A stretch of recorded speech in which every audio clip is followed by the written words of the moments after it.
Good morning students. Today in class 10th physics refraction of light, I want to tell you about the effects of refraction of light. Light के जो refraction है उसके कुछ effects देखने को यहाँ पर मैंने आपको बोर्ड पर कुछ डायग्राम्स बनाए हुए हैं. इन डायग्राम्स को मैं आज तुम्हें एक्सप्लेन करता हूँ. देखिए हमारे पास एक यहाँ स्टिक है और इस स्टिक को हमने वाटर में रख दिया है. As you know what is refraction? whenever light ray passes from one medium to another medium, then refraction in bending of light ray is appeared. हमें बेंडिंग ऑफ लाइट रे अपीयर्ड होती है. जैसे कि हमने एक स्टिक है जो बिल्कुल स्ट्रेट है, अभी हमने हाफ इमर्स्ड इन वाटर में रखा और कुछ पोर्शन इसका स्टिक का देखा कि वो एयर में है.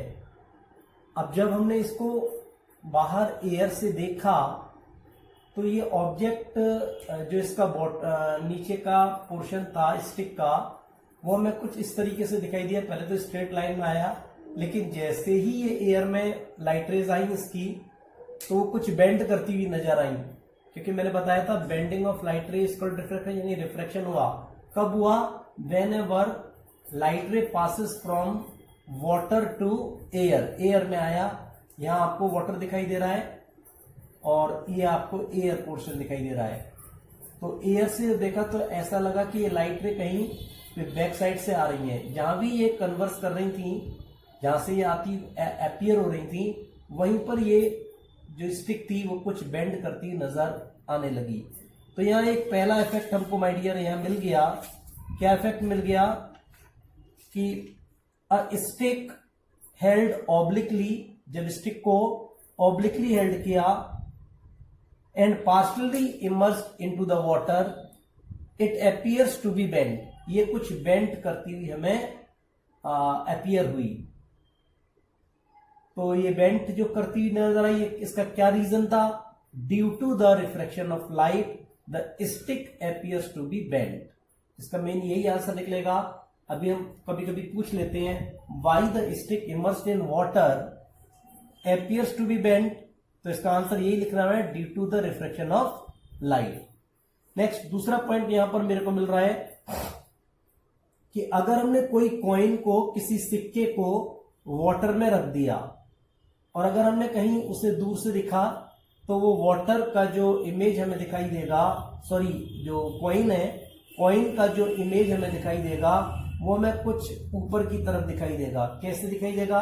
कि पहले यहां से लाइट रे सीधी जा रही है वाटर में, लेकिन जैसे ही ये एयर में गई तो कुछ बेंट कर गई.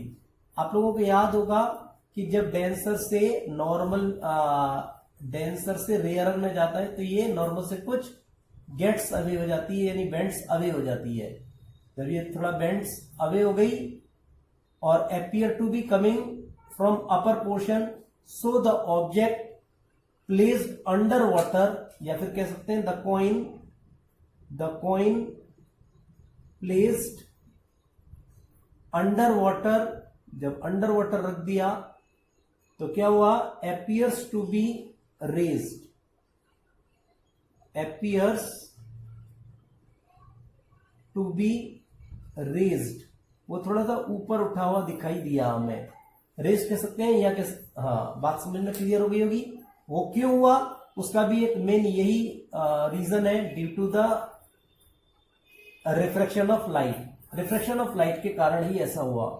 तीसरा एक और पॉइंट, अगर किसी पूल में हम जाते हैं स्विमिंग करने के लिए, किसी के लिए भी जाते हैं, तो हमें लगता है कि वो थोड़ा कम डेप्थ है उसका, लेकिन उसका जो रियल डेप्थ है वो देखिए यहां पर आपको रियल डेप्थ दिखाई दे रहा है. यस, रियल डेप्थ समझ में आ रहा होगा आपको. लेकिन वो हमें क्या लगता है कि इसकी लाइट रे जो नीचे बॉटम से जाती हैं तो वो फिर ऐसे ही बेंड करती हैं. भाई आपको मालूम है बेंडिंग तो करेंगी. ऐसा अपीयर होगा कि कहीं ऊपर से वो आती हुई अपीयर होंगी. तो यानी उसका जो बॉटम पोजीशन है वो हमें कहां दिखाई देता है? कुछ ऊंचाई पर दिखाई देता है.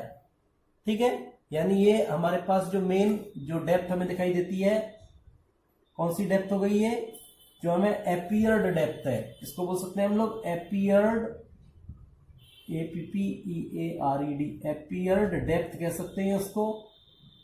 ठीक है, हम लोग इसको एपियर्ड डेप्थ सरल लैंग्वेज में बोल सकते हैं, या एपेरेंट डेप्थ भी कह सकते हैं, लेकिन एपियर डेप्थ ज्यादा इजी है, आपको समझ में आ जाएगा इससे। तो यानी एपियर डेप्थ थोड़ी हम कैसे दिखेगी? कम। अब हम इसका भी यहाँ क्वेश्चन बोल सकते हैं कि a pool of water appears to be less deep, वो लेस डीप दिखाई देता है। क्यों दिखाता है? देन इट एक्चुअली इज, जैसा वो एक्चुअली में होता है उससे, या रियली इज, जैसा रियली में होता है उससे कुछ हमें लेस डेप्थ दिखाई देता है। क्यों दिखाई देता है? Due to the refraction of light. ये सारे काम क्यों होते हैं? इनका एक ही मेन आंसर है, क्या? Due to the refraction of light. यहां रिफ्रैक्शन ऑफ लाइट हो रहा है माय डियर, इस वजह से ये सभी चीजें, जैसे ये स्टिक थी वो हमें बेंट करती हुई नजर आ रही थी, जो हमने सिक्का किसी बाउल में या कहीं भी किसी बीकर वगैरह में रखा तो वो भी थोड़ा रेस करता हुआ नजर आएगा, या फिर जो पूल है वो हमें लेस डेप्थ का नजर आएगा। शायद मैं समझता हूं आपको effects of refraction of light समझ में आ गए होंगे। 2-3 एग्जाम्पल बहुत हैं, वैसे और बहुत सारे एग्जाम्पल हैं। जैसे कि आपने कभी किसी ऑफिस में टेबल पर कुछ प्रिंटेड ऑब्जेक्ट्स के प्रिंटेड पेपर के ऊपर एक ग्लास रखा हुआ देखा होगा, तो वो जो प्रिंटेड वर्ड्स हैं वो भी कुछ रेस्ड करते हुए हमें नजर आते हैं। अब माय डियर स्टूडेंट्स, मैं आपको laws of refraction of light के बारे में पढ़ाऊंगा। देखिए यहां पर मैं हेडिंग डाल देता हूं, लॉज ऑफ रिफ्रैक्शन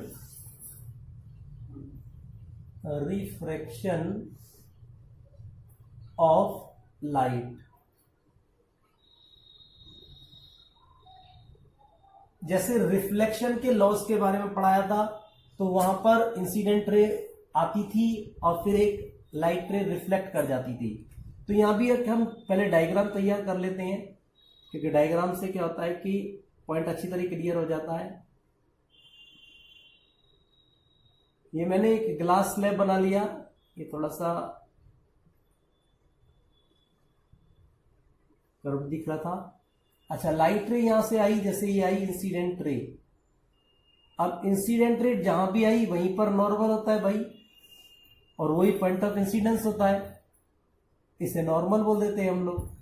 और यहां से ये लाइट रे क्या हुआ? बेंड कर गई। क्या कर गई? बेंड कर गई। भाई इसको जाना तो ऐसे रास्ते पे था, ठीक है, लेकिन ये इस रास्ते नहीं जाके ये बेंड कर गई। दोबारा रिपीट कर देता हूं इसको, ये ऐसे जाना था इसको, लेकिन ये ऐसे न जाकर ये बेंड कर गई। ठीक है, तो यहां पर पहला जो लॉ मिलता है हमको, फर्स्ट लॉ के बारे में बात कर दूं मैं, तो ये होती थी इंसिडेंट रे। इंसिडेंट रे ये नॉर्मल आपको एन से मैंने डिनोट कर ही दिया, और इससे बोलते थे हम लोग रिफ्रैक्टेड रे। रिफ्रैक्टेड रे, यहां एंगल आई और यहां पर एंगल आर है। क्लियर? अब यह पहले लॉ जैसे रिफ्लेक्शन वाले लॉ में था, लॉज ऑफ रिफ्लेक्शन में फर्स्ट लॉ था, क्या लॉ था? The incident ray, the normal and the refracted रे। वहां रिफ्लेक्टेड था, यहां रिफ्रैक्टेड हो गया भाई। Refracted ray all lie in the same plane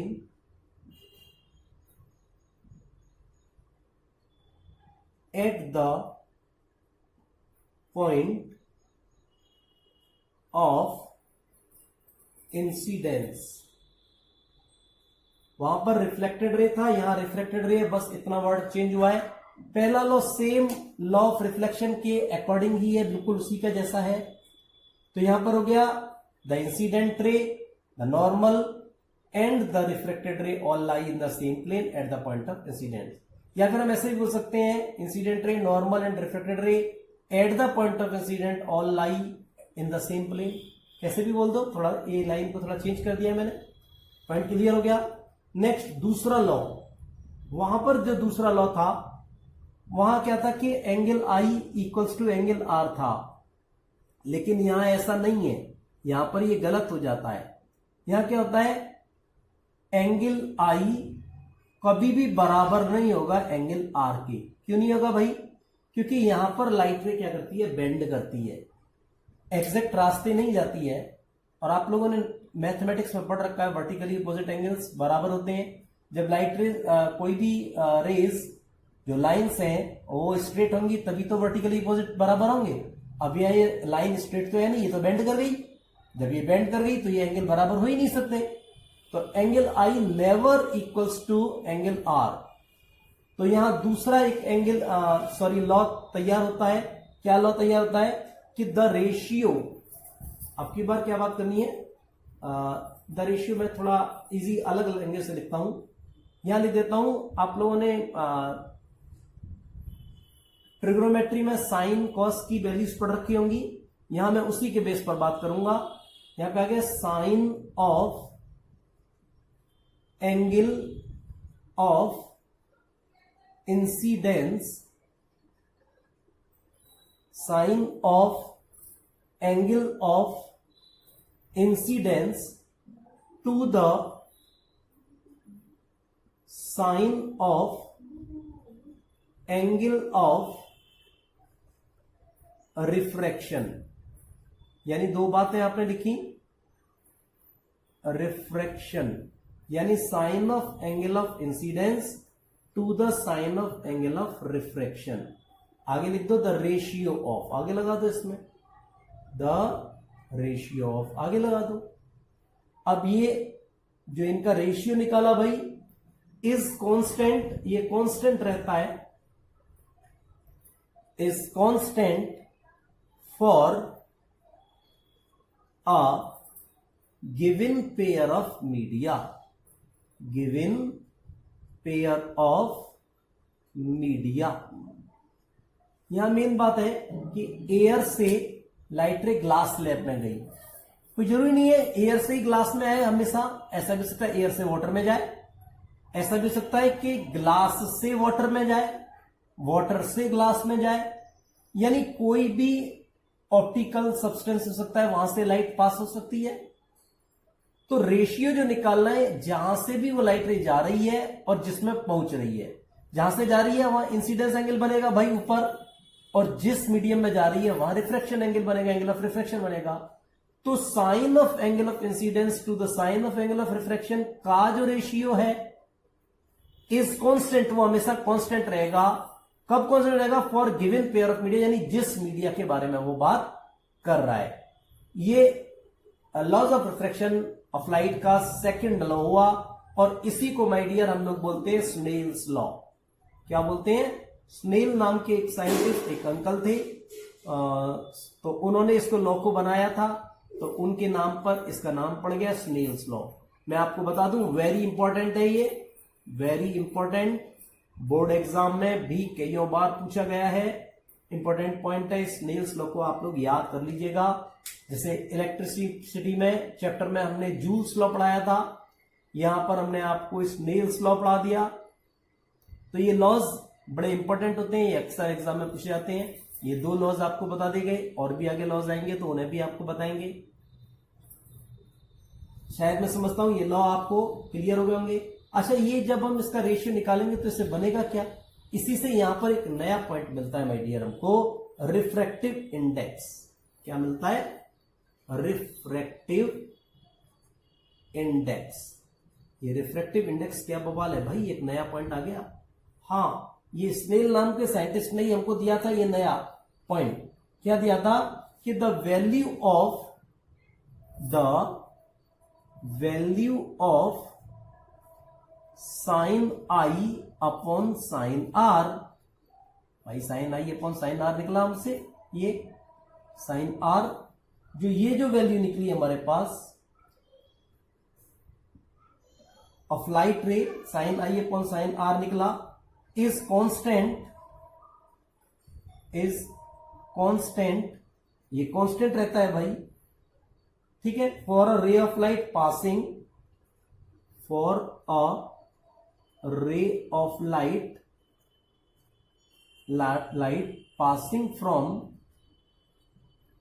passing from air to the other medium, to the given medium कह सकते हैं हम, to the from air to the given medium,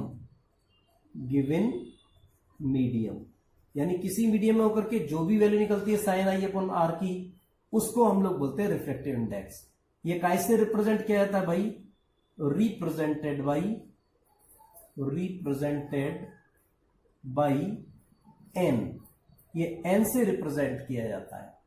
यानी इन्होंने यहां पर जो पॉइंट मेन बताया वो क्या बताया स्नेल्स लॉ में, कि जो साइन आई है और साइन आर है, ये वैल्यू जो है वो कांस्टेंट वैल्यू है। क्या वैल्यू बताई इन्होंने? कांस्टेंट बताया इन्होंने। तो यानी स्नेल्स लॉ को हम लोग ऐसे भी बता सकते हैं, पर लेकिन माय डियर इस पर नंबर नहीं देगा आपको यही डेफिनेशन लिखनी पड़ेगी, ठीक है। उसके साथ में आप लिख सकते हैं sine I upon sine r equals to constant, ये कांस्टेंट वैल्यू होगी। अब मैं समझता हूं आपको रिफ्रैक्टिव इंडेक्स के बारे में भी माय डियर स्टूडेंट्स समझ में आ गया होगा। माय डियर स्टूडेंट्स, आप लोगों के दिमाग में जा रहा होगा कि सर ने हमें रिफ्रैक्टिव इंडेक्स के बारे में बताया, तो यहाँ पर साइन आई अपॉन साइन आर यही पॉइंट बताया रिफ्रैक्टिव इंडेक्स का, यानी refractive index equals to value हो जाएगी साइन आई अपॉन साइन आर, जो कि कांस्टेंट रहती है। हाँ, बात तो बिल्कुल क्लियर है, पर लेकिन ये साइन आई एंगल कहां से आएगा? ये एंगल की बात होती है आई और आर की। तो ऐसे कंडीशंस में जहां भी एंगल की बात होगी तो ये गिवन पॉइंट होगा, आपको इसकी वैल्यूज आपको गिवन होगी। जैसे किसी क्वेश्चन में दे रखा है कि साइन आई यानी साइन 72, सपोज करो यहां पर ये एक कोई ग्लास स्लैब है, ग्लास स्लैब से इजीली समझ में आ जाता है पॉइंट, इसलिए समझा रहा हूं। ये आपने इस तरीके से ये रे जा रही थी और ये रे बेंड कर गई, तो ये जो वैल्यू है ये 72 डिग्री की बन रही है सपोज कीजिए, और दूसरा जो वैल्यू बन रहा है वो ये 40 डिग्री का बन रहा है सपोज कीजिए। तो यहां पर साइन आई यानी जो है साइन 72, इसकी वैल्यू ऑलरेडी आपको गिवन होगी माय डियर। जैसे कितनी वैल्यू होती है इसकी? 0.951। अब ये वैल्यू आपको तो पता नहीं है, क्योंकि आपने जो ट्रिग्नोमेट्री में भी पढ़ी है तो वहां sine 0, sine 30, sine 45, sine 60, sine 90 की पढ़ी है। अब यहां 72 आ गया, तो ऐसी कंडीशन में क्या होगा? आपको गिवन होगी। अब दूसरा साइन 40 की वैल्यू सर, तो साइन 40 की भी आपको गिवन होगी। वो कितनी वैल्यू दे रखी है ऐसे? सपोज करो आपको दे रखा है 0.642, ये वैल्यू दे रखी है। और अब आपको रिफ्रैक्टिव इंडेक्स निकालना है, तो रिफ्रैक्टिव इंडेक्स निकालने के लिए कैसे बोलेंगे आप? रिफ्रैक्टिव इंडेक्स यानी n equals to sine I upon sine r. ये n से रिप्रेजेंट होता है ना ये, इसलिए n लगा दिया मैंने। या आप इसको लिख सकते हैं रिफ्रैक्टिव इंडेक्स भी लिख सकते हैं आप, रिफ्रैक्टिव इंडेक्स ऐसे भी लिख सकते हैं आप। तो अब साइन आई की जगह पर आ गया साइन 72, ऊपर 72 दे रखा है और नीचे दे रखा है साइन 40 डिग्री। दोनों की वैल्यूज को पुट कर दो, 0.951 अपॉन 0.642, और पॉइंट से पॉइंट कट गया। क्लियर? अब जब हमने इसको डिवाइड किया यहाँ पर, अब डिवाइड कर दीजिए, पहले 9, 10, 15 और ये हो जाएगा 3 से कट रहा है ये वैल्यू, तो ये हो गया हमारे पास 951 अपॉन 642, 3 से काट लिया, 3 3 9, 3 1 3 और 3 7 21, फिर 3 2 6, 3 1 3 और 3 4 12। अब आगे नहीं कट पा रहा है, तो डिवाइड लगा देते हैं हम 2 1 4 से, इसको डिवाइड कर देते हैं 3 1 7 को, ये 1 बार चला गया हमारे पास, 2 1 4, यहाँ 7 में से 4 गए तो 3 बचे, ये 0 और ये 1, पॉइंट लगाया 0 बढ़ाया। अब कितने बार जा रहा है, अप्रोक्सीमेटली 4 बार जा रहा है। 2 5 जा 10 जाता तो है, लेकिन 5 बार कंप्लीट नहीं जा पाएगा। 4 4 जा 16, 4 1 जा 4 और 1 5, 4 2 जा 8। माइनस करके देखा, 10 में से 6 गए, 4 बचे, और यहाँ 12 में 7, 5 गए 7, 9 में से 8 गया 1, इससे छोटा दिख रहा है, यस 5 बार नहीं जा सकता था। नेक्स्ट पॉइंट लगाया हुआ है, 0 बढ़ा लो, अब की बार अप्रोक्सीमेटली 8 बार जाएगा। 8 4 जा 32, 3 कैरी, 8 1 जा 8 और 3 1 11, 1 कैरी, 8 2 जा 16 और 1 17। हाँ, ये इसकी वैल्यू हो जाएगी हमारे पास 1 पॉइंट, जैसे इसको काटेंगे तो 1.48। हाँ बेटा, एक बात और यहाँ बढ़िया कि इसका कोई ऐसा यूनिट नहीं होता, there is no SI unit of refractive index. Refractive index का कोई भी SI यूनिट नहीं होता है। अब यह एक पॉइंट और मेरे सामने आ रहा है, ये जो रिफ्रैक्टिव इंडेक्स होते हैं ना, रिफ्रैक्टिव इंडेक्स, रिफ्रैक्टिव इंडेक्स बेटा ये फिर 2 तरीके का होता है। कौन सा होता है भाई, अब रिफ्रैक्टिव इंडेक्स के बारे में भी बताना पड़ेगा। हाँ, एक होता है एब्सोल्यूट रिफ्रैक्टिव इंडेक्स,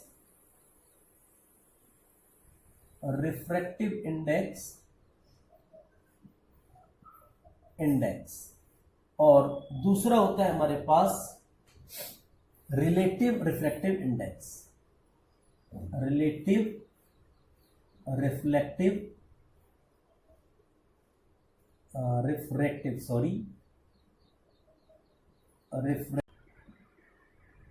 मैं आपको एब्सोल्यूट रिफ्रैक्टिव इंडेक्स और रिलेटिव रिफ्रैक्टिव इंडेक्स को बताने से पहले एक और पॉइंट बताना चाहूंगा कि ये जरूरी नहीं है कि हम लोगों के पास जब एंगल दे रखे हो इंसिडेंस का और रिफ्रैक्शन का एंगल दे रखा हो तब भी हम इसे निकाल सकते हैं।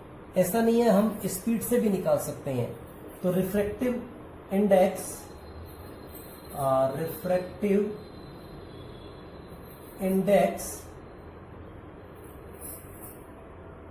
also be calculated by the ratio of speed of light in medium 1 to the speed of light in medium 2। कैसे निकालेंगे भाई, रिफ्रैक्टिव इंडेक्स जो भी निकालेंगे हम, index equals to speed of light in medium 1 upon speed of light in medium 2। इस तरीके से हम रिफ्रैक्टिव इंडेक्स निकाल सकते हैं। नेक्स्ट पॉइंट, अब बात करता हूं मैं एब्सोल्यूट रिफ्रैक्टिव इंडेक्स की और रिलेटिव रिफ्रैक्टिव इंडेक्स की बात करूंगा। सबसे पहले मैं बात करता हूं एब्सोल्यूट रिफ्रैक्टिव इंडेक्स की, my dear. Absolute refractive index क्या होता है भाई? Absolute refractive index when light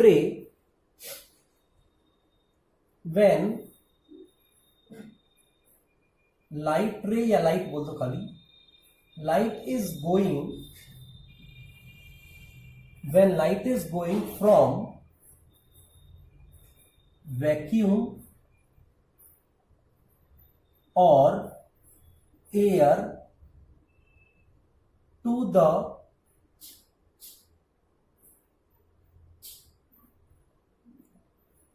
other medium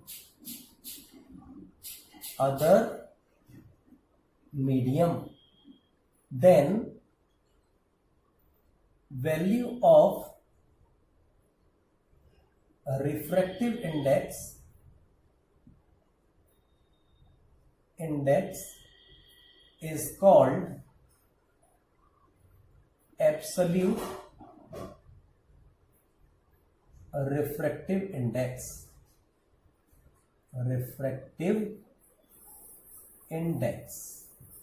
शायद मैं समझता हूं आपको एब्सोल्यूट रिफ्रैक्टिव इंडेक्स अभी समझ में नहीं आया, तो मैं अब क्लियर कर देता हूं। जब एयर से लाइट रे, कोई भी ऑब्जेक्ट है, सपोज करो मेरे पास वही ग्लास स्लैब है और एयर से लाइट रे आती है और एयर से जाने के बाद तब बेंडिंग करती है, तभी जो वैल्यू निकलेगी, तो जैसे ग्लास में गई है तो ग्लास का रिफ्रैक्टिव इंडेक्स होगा। यानी यहां पर हमको एयर लिखने की जरूरत नहीं है, खाली ग्लास लिख देंगे और इसका रिफ्रैक्टिव इंडेक्स निकलेगा, तो जो भी निकलेगा साइन आई अपॉन साइन आर लिख सकते हैं, या फिर हम लिख सकते हैं speed of light in air, speed of light in air upon speed of light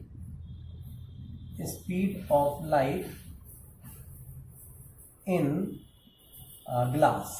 जैसे ग्लास के लिए बात कर रहे थे तो ग्लास लिखा मैंने, यानी कोई भी मीडियम हो सकता है, वो जो अदर मीडियम जिसका नाम हमने बोल दिया।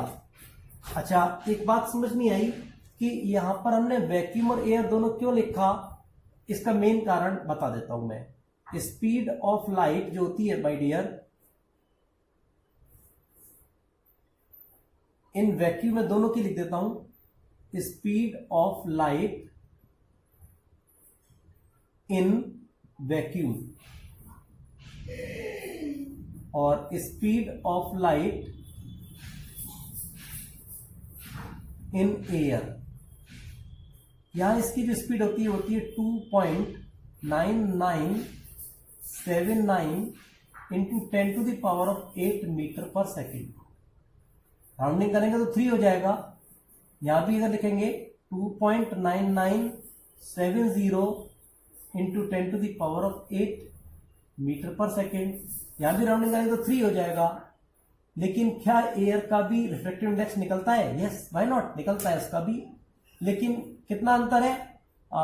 पॉइंट कितना 1 2 3 डिजिट के बाद 9 है या 0 है, बहुत थोड़ा सा आएगा, बेमालूम सा। रिफ्रैक्टिव इंडेक्स तो आएगा ही आएगा। लेकिन अब नेक्स्ट पॉइंट पर बात करता हूं मैं, कौन सा आता है? Relative refractive index.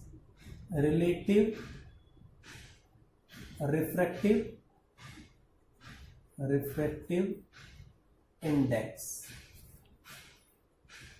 अब रिलेटिव रिफ्रैक्टिव इंडेक्स सेम वही डेफिनेशन लिखूंगा, देखो थोड़ा चेंजिंग हो जाएगी। When light is going from, अब वहां वैक्यूम नहीं आएगा, from one medium to the other medium,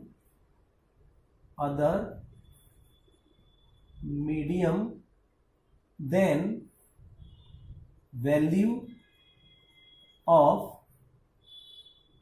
refractive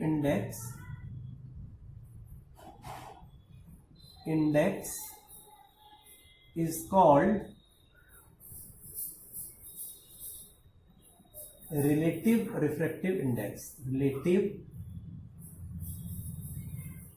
refractive index. अब यहां पर जब निकालते हैं, दो मीडियम की बात है, तो जैसे रिफ्रैक्टिव इंडेक्स निकलेगा तो वन मीडियम पहले 1 डाल दिया और दूसरा 2 डाल दिया, equals to sine i upon sine r भी लिख सकते हैं, या फिर लिख सकते हैं speed of light in medium 1, in one medium और speed of light in medium 2, medium